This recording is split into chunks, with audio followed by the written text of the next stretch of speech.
orang yang mempertanyakan kenapa kita harus beragama secara rasional atau beragama secara masuk akal.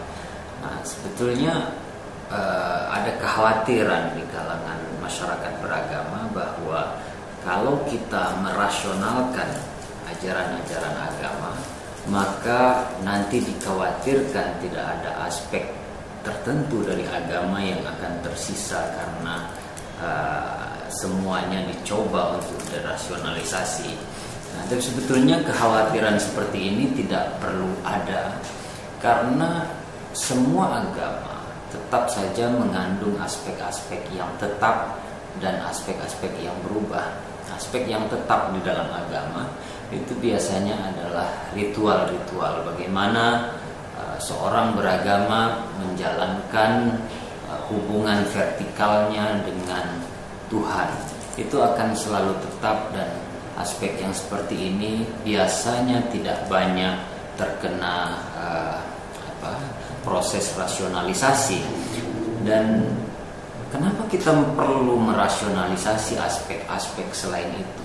Pertama adalah kita tahu bahwa agama ini diturunkan di abad ke-7. Misalnya Islam diturunkan di abad ke-7, dan kita tahu bahwa aturan-aturan sosial keagamaan, sosial, politik, dan kebudayaan di abad ke-7 tentulah mencerminkan spirit dan semangat di abad itu. Untuk itu perlu ada penyesuaian-penyesuaian. Saya kasih contoh, misalnya pada waktu Al-Quran diturunkan di abad ke-7 itu, saat itu masih dibenarkan bagi seorang muslim untuk menggauli budaknya dengan cara memberikan nafkah yang layak kepada mereka ketika itu. Dan itu ayatnya jelas sekali, yang disebut dengan auma malakat aimanukum itu, kalau kalian tidak bisa menikah 1, 2, 3, 4, maka nikahlah satu saja, atau ma malakat aimanukum di dalam Al-Quran itu. Nah, sense atau perasaan muslim saat ini menyatakan bahwa aspek pergaulan sosial seperti itu, aturan sosial keagamaan seperti itu sudah sangat terbelakang saat ini. Karena itu hampir tidak ada lagi masyarakat dunia saat ini yang memperkenankan umat beragamanya untuk memperlakukan budak atau mengambil budak sekalipun. Karena itu ada proses penyegaran di dalam agama.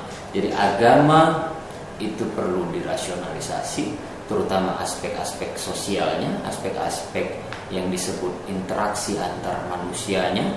Karena jika tidak, maka agama akan membeku, agama akan terjebak ke dalam dogmatisme, bahkan mungkin kita akan terperangkap di dalam cara-cara yang barbarik, cara-cara yang kurang beradab, kurang berkebudayaan di dalam mengamalkan agama.